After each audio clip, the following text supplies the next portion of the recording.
Hey guys, welcome back to the channel where we talk about all things movies, TV shows, and Hollywood. So today we're doing a bit of a nostalgia dive. So this one is really about Camp Rock 3. I love the Camp Rock movies, I grew up on them. I think Camp Rock 2 was my favorite. And I was actually rewatching it over the weekend before this review because, first of all, I just missed it. I haven't seen it in forever. And it was a really good watch, but also I didn't want to have too much recency bias with this one because, I think I hold those earlier movies of my childhood to a certain pedestal. So I was like, let me give Camp Rock 3 its fair shot, okay? Before I jump in here and say, oh, this not nice. It was never like this before. It was and just come out here hating right out the gate. But I'll be so honest, I really had no excitement towards this film because I mean literally I watched the trailers, I was like, I don't think there's anything special for me personally. The trailers also didn't give too much of a storyline, so I was really not like it was what it was. But I said I'm gonna watch it anyways because Camp Rock was like one of my top decom franchises, so I had to see that. One question I had when I jumped into this, okay? And let me tell you, this was my main motivation for going into it, okay? I said, I just want you guys to answer one question here. Are Shane and Mitchie still together? Because if they're not, I'm not even gonna hold you. Like, I was going to be irritated, like, from jump, okay? And they knew to bring the whole Shane and Mitchie thing at the tail end of the movie so I couldn't jump off during it, okay? They knew to put that at the exact end. And we'll talk about my frustrations with regards to how they handled that storyline. But let's keep going. So let's go over the characters because I think the storyline was, well, it was what it was. Was I all the way there for it? I didn't really care too much about the damn storyline. I tried to care about the romance. Um, but anyways, let's go over these characters and we'll get to the opinions. So we start off with Sage and Desi, okay? So them two are siblings. I I think they're twins. Um, they do say that Sage is the older one, so I don't know if they're like a year apart or twins. It was giving twins, so I'm guessing they're twins. Anyways, also one of the songs was like we have the same heartbeat. Anyways, whatever. Them guys over there, Desi is really not messing with his sister at the moment. They have beef because apparently they used to be in a band together. And Sage broke up the band because she went to like this music school anthem, and it's what they say in the story. And I'm just like, you know what? I hear it. Like she's trying to develop her own music skills, and I was just like, say, like I understand why Sage did it, and for Desi, I was just kind of like, what did you expect her to do? You expected her not to go? Was she supposed to not go? Was she supposed to stay? No. What? No, she's not passing up that opportunity. Maybe apply so you can go and be with her. I'm guessing they might have applied at the same time, but given Desi's character here, he's not really all that competitive for that, like at the beginning of this movie. So maybe he didn't apply, or maybe he applied and he didn't get in. They don't give us no type of backstory. I wish we got that. I wish we got a bit of that details about that backstory actually shown and not told. In fact, we weren't even told all the details. So I want to know, did Desi at some point apply and wasn't accepted and said, I'm not trying again? Or was it on some Sage just wanted more for herself and Desi's not about the competition? So he said, I'm not playing with you. You're a sellout. You can go do whatever you want. I'm going to stay over here. In which case, you could have gone to Anthem with her. Don't know what that's about. Then Sage really wants to be at the camp because it's where legends were made. That's her character. And I mean, that's great. We know she's ambitious, but didn't Camp Rock just used to be about enjoying summer camp? Like literally Camp Rock too. When my boy can't remember his character's name, but when he was like, I have to know, you have to know the competition, and then Mitchie's like, it's summer camp. It's summer camp to the guys at Camp Star who were taking it way too serious. Although I hear it, like they were thinking about their future careers in music, and Mitchie was like, this is summer camp. What happened to this is summer camp? What happened to that? Because we're talking about legends, but okay. So yeah, legends have gone here. Mitchie is obviously now a pop star. We've got Connect 3.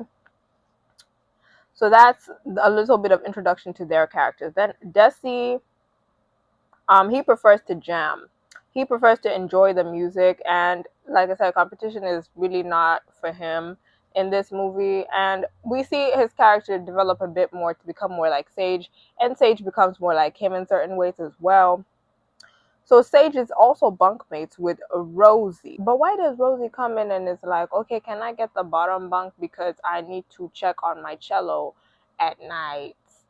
I Even the look of Sage's face, I was like, what is this guy? Like, no, there was like, I was confused because I was like, what happens to a cello at night?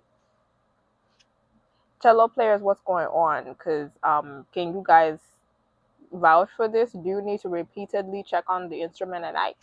Like, I guess you're attached to the thing, but checking on it, she says she checks on it like it's a baby.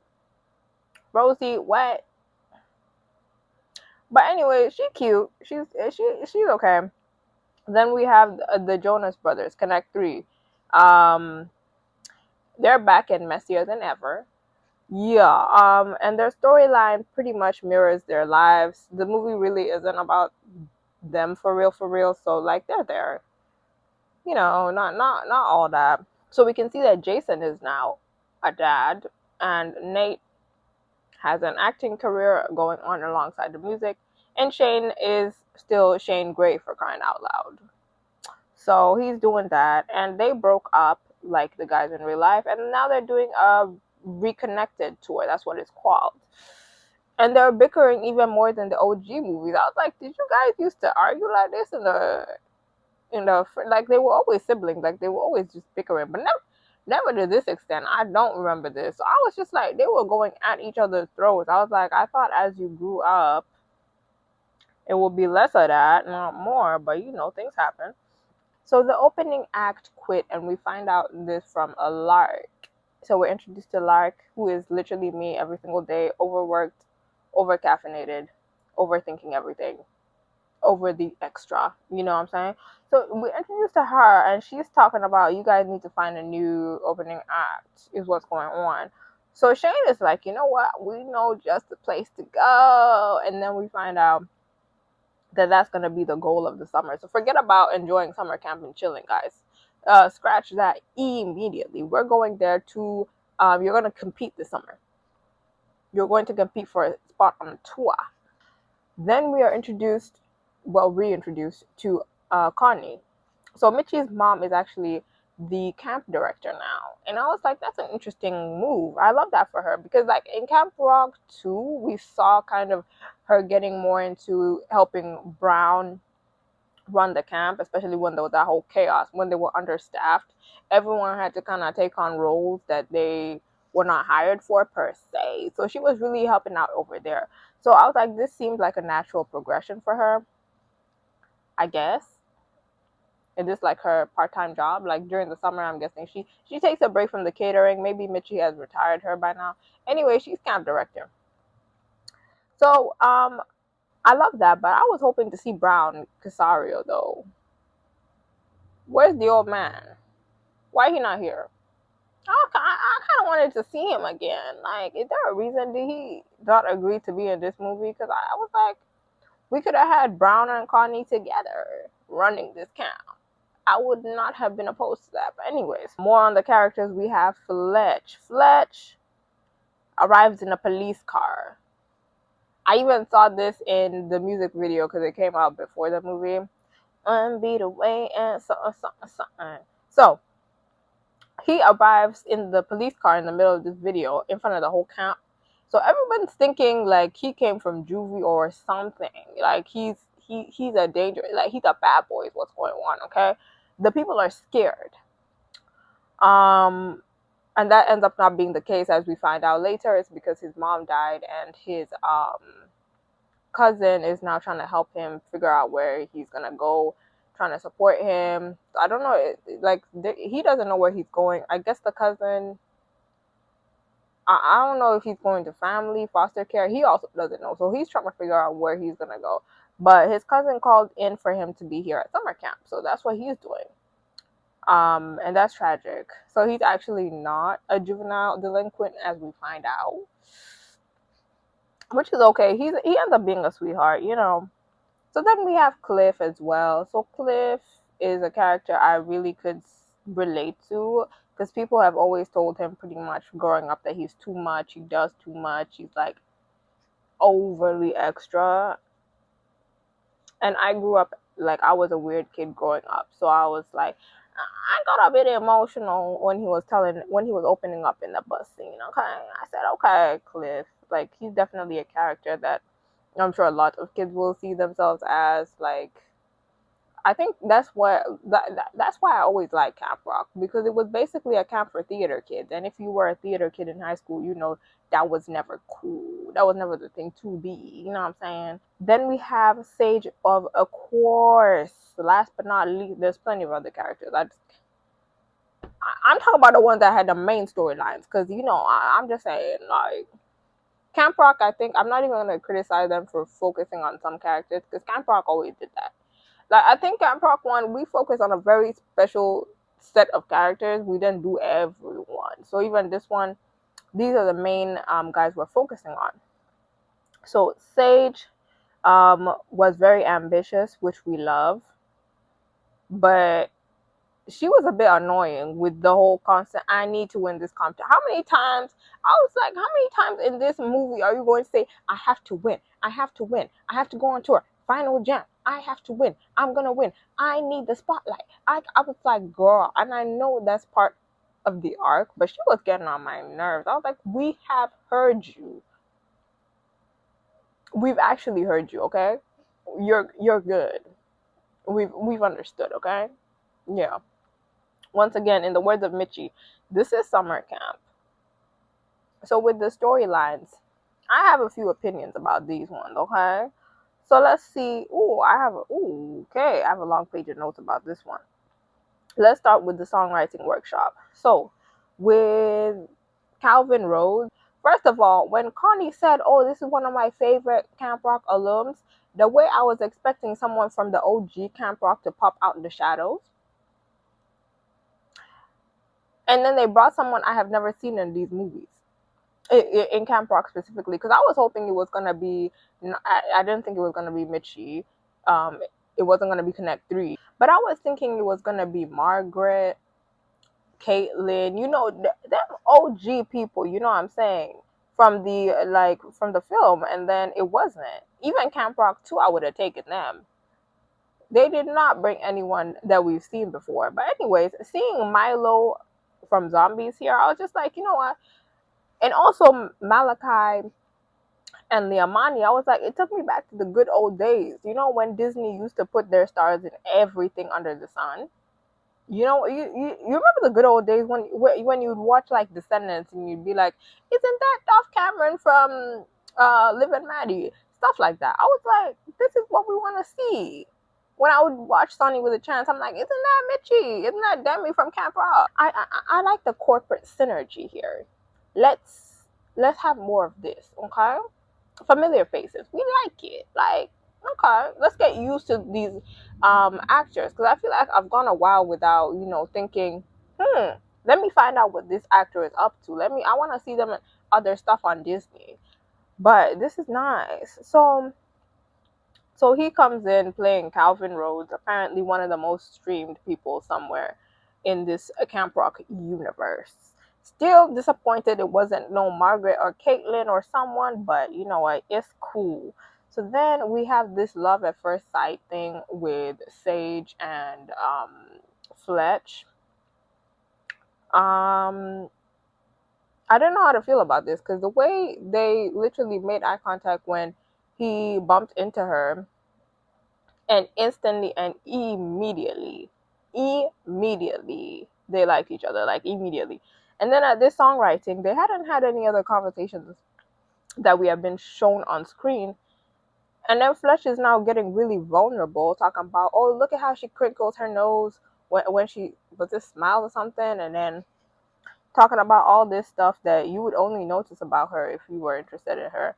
Then he goes up on stage to sing a song about her.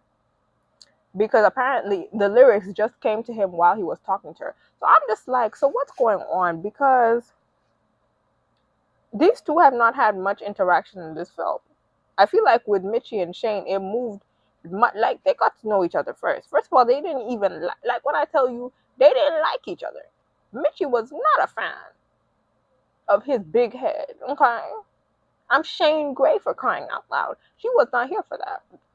We had some development, but this one was instantaneous, and I'm just surprised because the Amani had said in an interview basically that she was happy that they gave them time to develop, and like it progressed over time, Fletch and Sage's relationship. And I was confused because it was giving E immediately to me.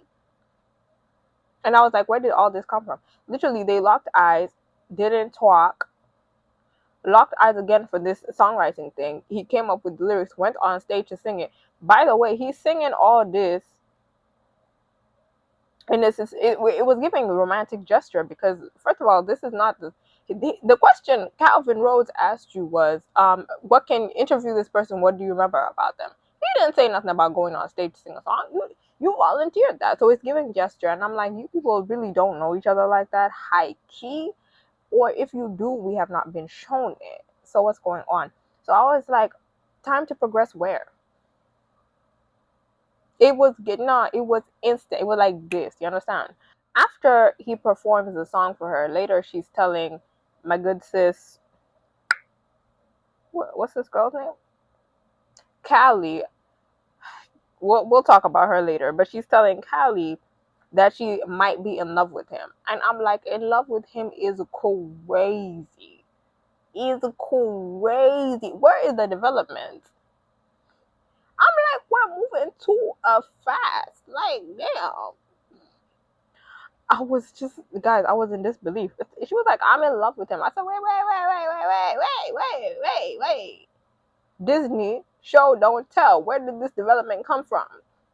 Like, I know Disney has always done love at first sight, but they normally save it for, like, the princess movies. So what's going on, Disney? What's going on here? In love with is crazy for you to have had one singular conversation with this man. Because keep in mind, when they met the first time, they did not say anything to each other. They locked eyes for 10 seconds, moved on. Okay. But yeah, I'm in love with him. That's not. Then the jam scene. That's another story.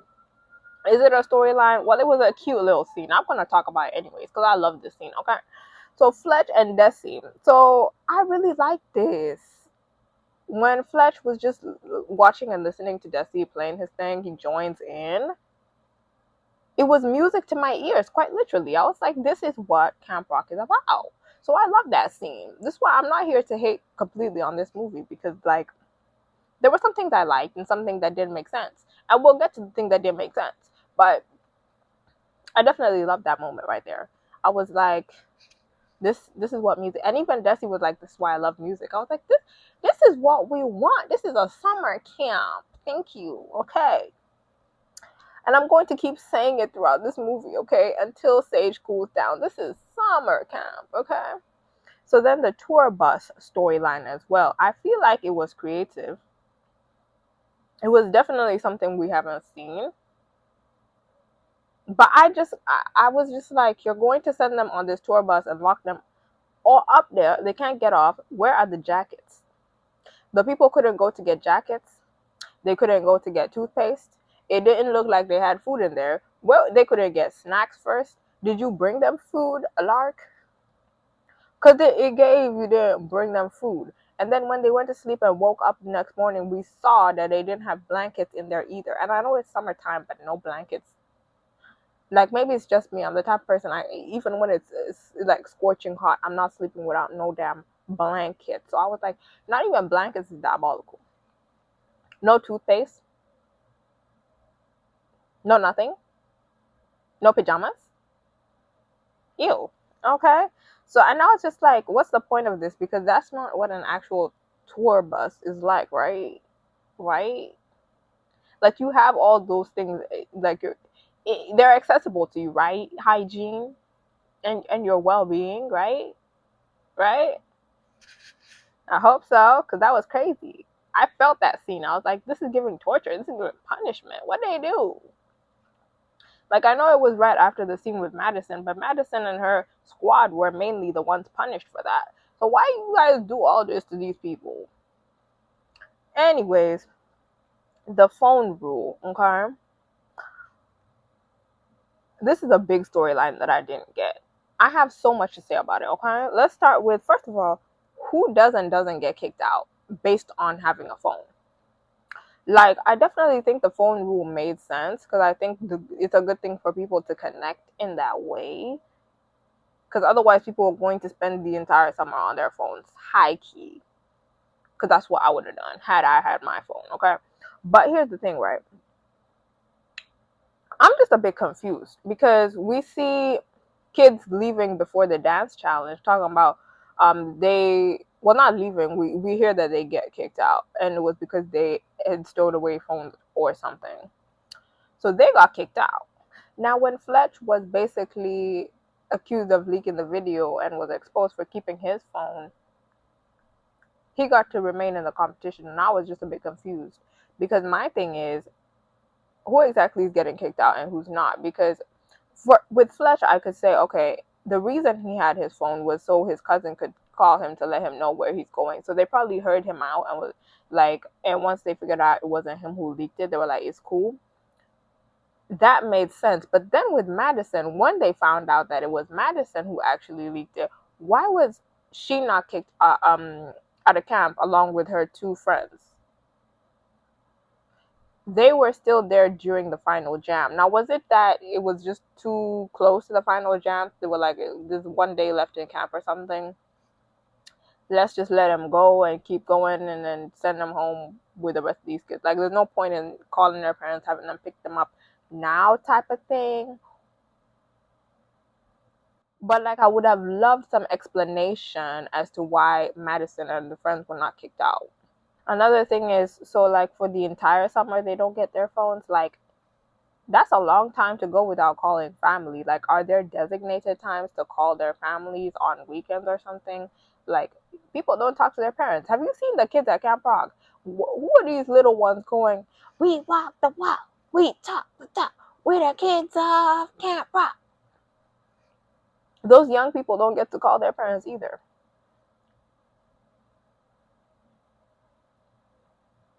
Even just like Sage, like if I'm Sage's age, I'm trying to call my parents every now and again. I'm trying to see what's going on back home. Like, you mean I can't get my phone for the entire summer? If I'm a parent, I'm trying to call the kids, see what's going on. Yeah.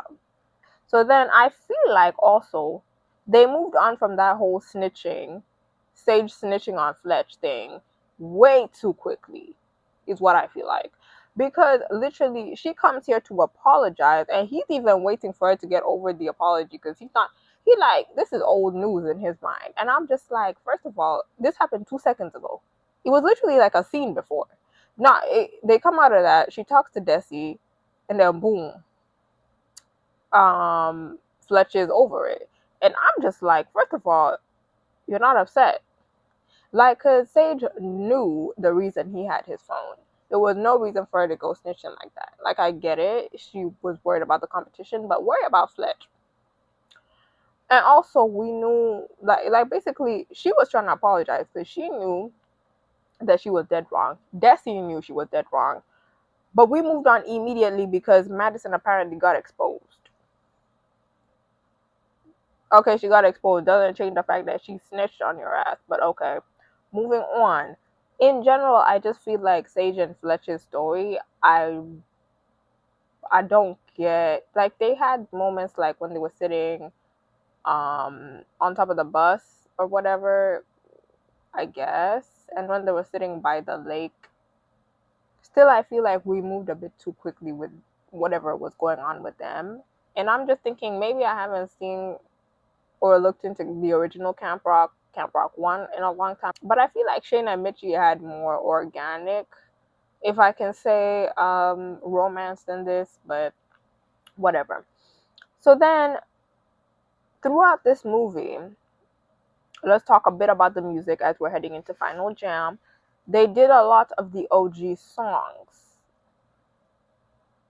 And I was like, okay, yeah, throwbacks, but they did so many of them.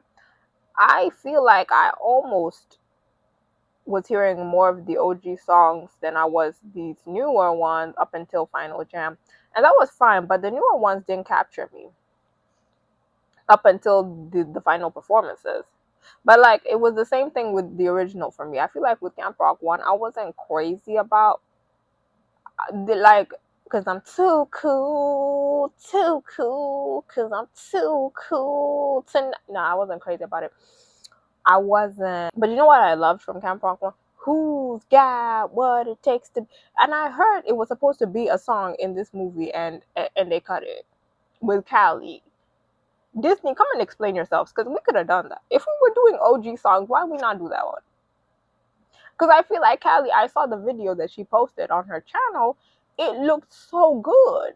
It was a remix as well, so it was giving very hip hop. I was like, why you included almost every other OG song on the planet? You could have slipped that one in.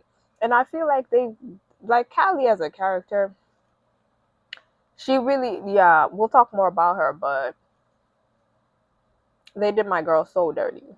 Anyways, so then Final Jam, okay? I think for me, my favorite thing with Final Jam was the character arcs and how that reflected in the songs. So, like with Sage, she learns to loosen up and be less selfish in the spotlight. We saw that with her whole thing over there, where she's like, nah, she's like, you should give it to, like, everyone deserves to be up here. And I was like, yes, Sage. Like, I'm not even big into speeches. Like the little speech she had before her Final Jam performance on that stage, wasn't crazy about it, but I'm just not big into those kinds of speeches. But it showed her character growth, right? And then with Fletch was actually a sweetheart this whole time, had us thinking this guy was a bad boy. So I like that he ended up being like hopeful about the future that he didn't even know about. Like he doesn't know how it's gonna go, but he's hopeful, and I love that for him. I do. Rosie is now comfortable in the spotlight as well. She's taking that spotlight, and is she's taking it with her cello. Okay.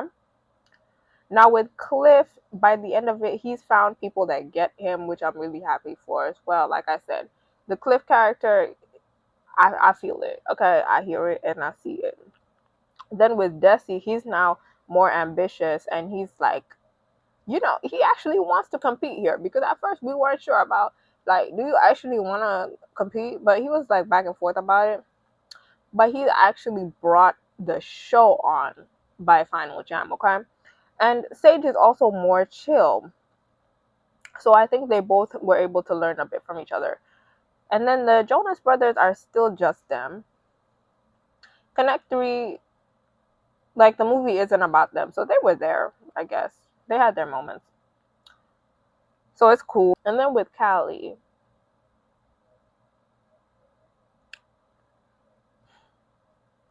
so I guess her storyline is she has this thing with Desi and she can dance. I hope they give her more of an arc in the next one. Like I said, I was irritated that they cut out her dance number, because why we not give her her own spotlight? Like, I know this is about Connect 3 and finding an opening act who can also sing for them really well, and she can sing, but it's not her strong suit, what she says. So why we not highlight the dancing? Like, Start the Party is not enough, okay? It's not. She needed her own number for us to care about her as a character. Also, I feel like we needed more of an arc. She was there to be Sage's emotional support, I guess. Like, where was? I feel like, nah. I was just not happy. Like, we need more from Callie. I felt like for her to get, she got screen time more than the rest of the, like, she wasn't an extra, but she wasn't like we could have done more. If she's gonna be on screen, then give her more going on, I feel like. So then with the songs, I really like that they introduced us to Sage, Desi, and Fletch's Final Jam songs throughout the movie as well. That was really interesting to see.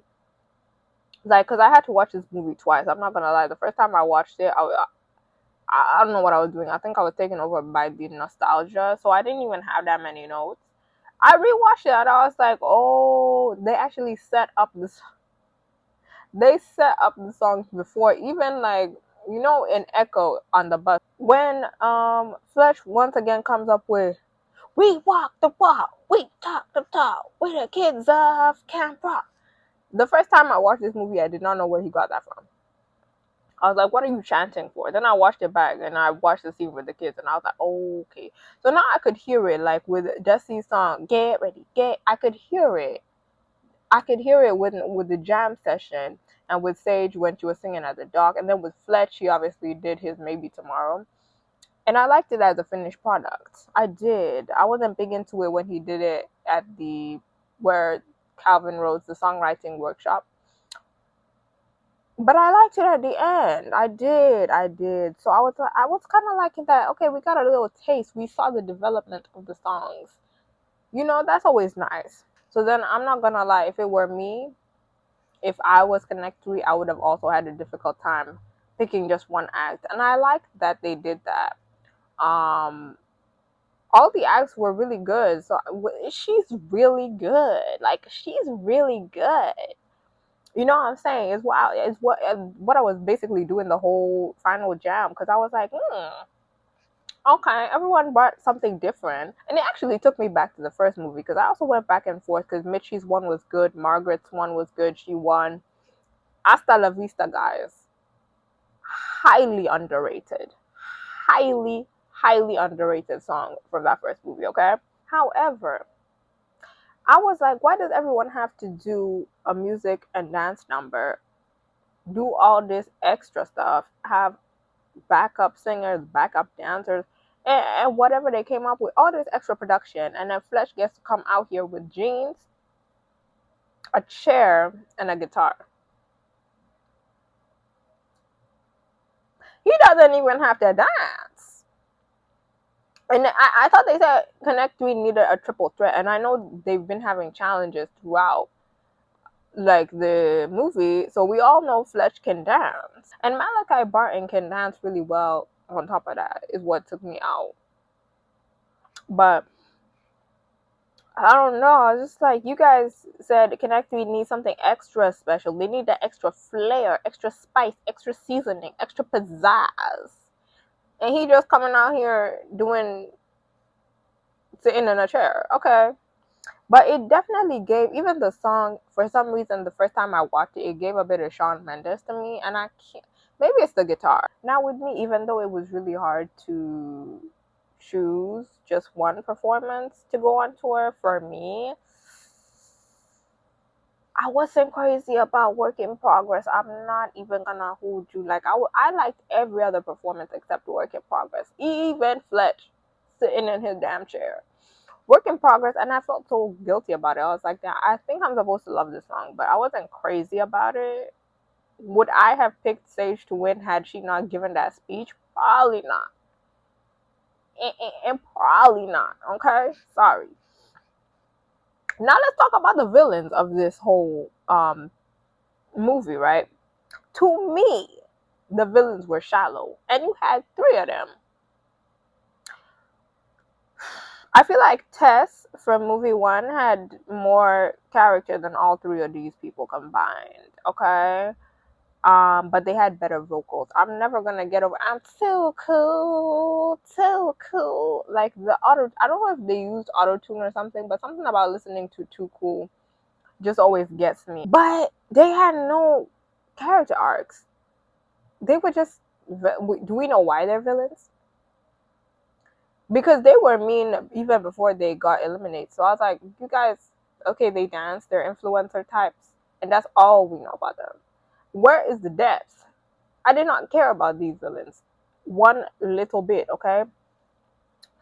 And one thing I will say though about these villains is if I were Madison, I would have beef with Sage as well. The way she bumped into Madison to save her brother,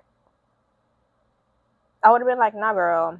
And then Madison went out with her whole team. Yeah, nah, I would have had beef with you at 2. Now, would I have done all that extra stuff of redecorating their equipment and vandalizing and violating? No. But Sage and I would have definitely had an issue here and there. But then I was kind of confused more about that because those guys had to go out because they stopped dancing for like 2 seconds, right? So I was just confused because Lark goes, basically, she goes to tap Desi as we saw. And then Sage blocks her. And then Lark even tells Desi later that he's very lucky. So why didn't he get taken out? Like, why was it enough that Sage blocked Lark for her to not take Desi out of the dance? I was just kind of confused. Like you clearly knew what Sage was doing, like, and you knew that you wanted to tap Desi. Why didn't you knock him out anyways? So I was like, are we doing favorites? Is it plot armor? Because you're telling him he needs to practice his dancing, but you still let him go through regardless. I'm very confused. So I don't know if that was some unique type of plot armor or if Lark has favorites. And if she does, I wish they would tell us because I was kind of confused. I was like, Desi, your ass shouldn't even be here on account of she wanted to take you out for your dance skills or lack thereof at the time. So, and I like Desi as a character. I'm happy he got to continue. I also liked his song. I forgot to mention, Echo was okay. Like it kind of grew on me a little bit, but I did like out of the newer songs, his one song with his sister. You got the same backbeat, heartbeat, Liamani's vocals in this movie, guys.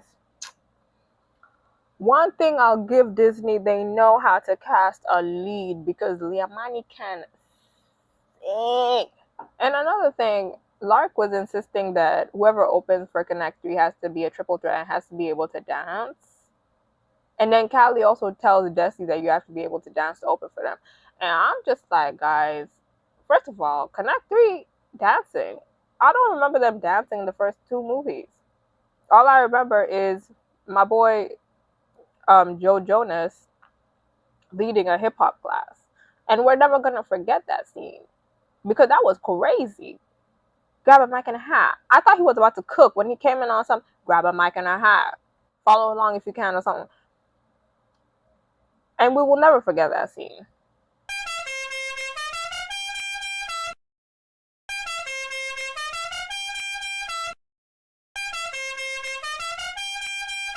But anyways, back to these movie Mean Girls or whatever is going on over here. Um, they really did not incite. I feel like Mean Girls really used to incite rage out of us when from like a good TV Mean Girl will frustrate. Like Tess in the original movie, she irritated me when she did that whole thing and got Mitchie kicked out of the final jam and all this extra stuff she did. And then when she was like, "Tell your mom the chicken is dry," I feel like Mean Girls used to incite a type of rage from me to be a good TV Mean Girl. These ones I felt nothing because I didn't care about these villains. One thing I will say, the time I got irritated was when they messed up Rosie's cello. Guys, I didn't expect to feel what I literally when I saw them opening up the things they had messed up and they got to the cello, I said, "Oh my, not the cello, not the cello! Y'all can't do that to the cello!" I was about to fight them too. And then I was like, that is my girl's emotional support. And then also I looked up the price of a cello. That's diabolical. I mean, I know Madison's parents paid for it, but did she know they were going to do that? Damn. How can you mess up a cello for that price? That's not cool. But anyways, final thoughts about this whole movie, right? Demi. Demi. Demi. You couldn't have jumped on to do We Rock with the boys. We could not have one musical number from Mitchie for old time's sake. Not even one. Really? Okay. Popped in for 5 seconds to say she's really good, and then went away. Okay, not cool. Hope we will be seeing more of her in the next film because apparently they teased that. So I expect to see that in the next film. Now, another thought is this movie was quite cringe. And I've been seeing a lot of people on the internet really upset about how cringe it was.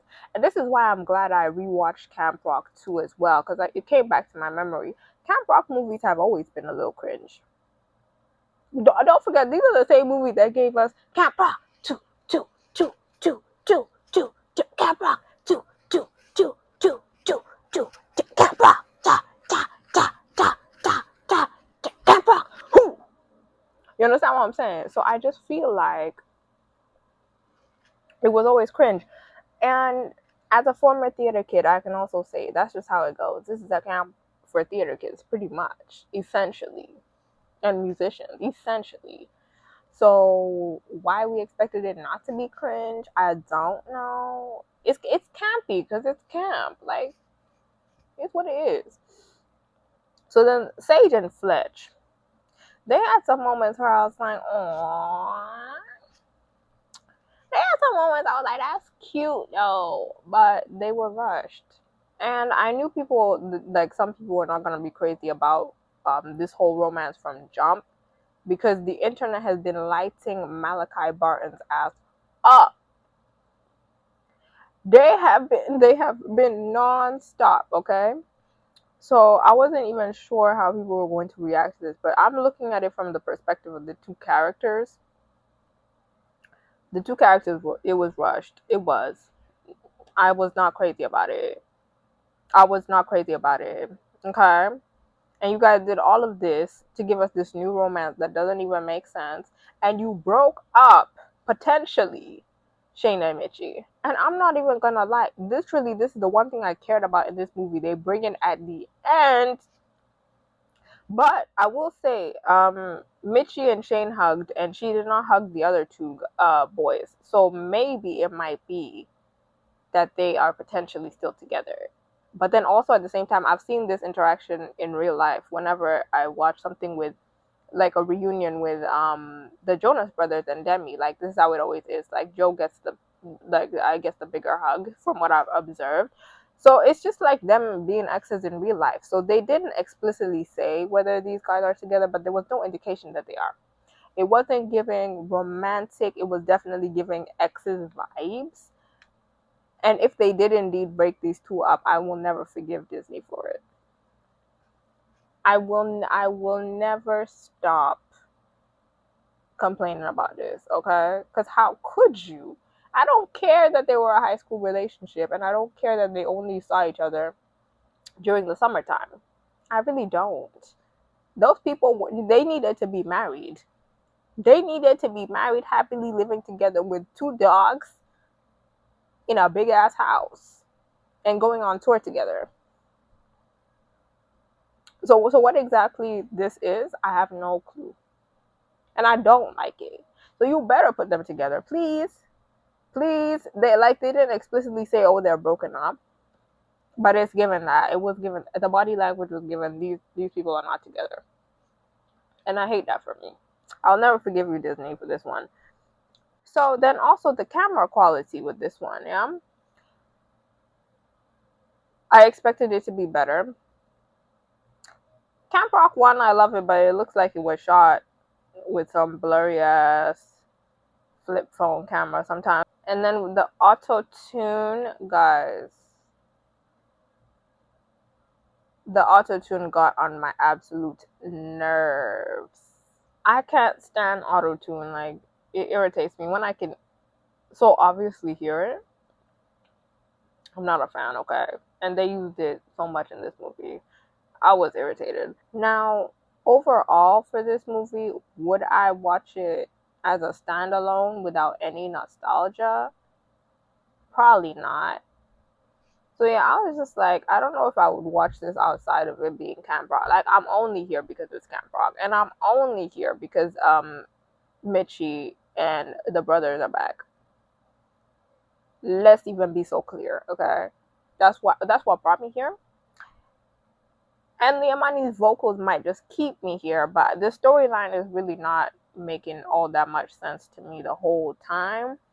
So it was what it was. I didn't hate it, but those are my thoughts, really. I am always skeptical about these Disney nostalgia projects, sequels, revivals. all types of extra stuff, reboots. But this one was okay. Like, and I mean okay for this channel. Like, it didn't irritate me watching it like the whole entire time. There'll be some stuff I really dread watching for the channel, and I have to say, guys, I will like. I'm only here for the sake of the review, but this wasn't one of them. So it had its problems though. Script wise, I feel like it was lacking. Um, but it definitely, the characters, I think the strongest part of this movie was the characters for me, and just the character development here and there, not the romantic development though, not that though. Okay, but let's see, I hope they make a Camp Rock 4 so we can get some questions answered and actually continue the story. I hope it will be better. But yeah, those are pretty much my thoughts. If you have any different thoughts, you can put them down in the comments. And don't forget to like, share, and subscribe. And I'll catch you in the next video.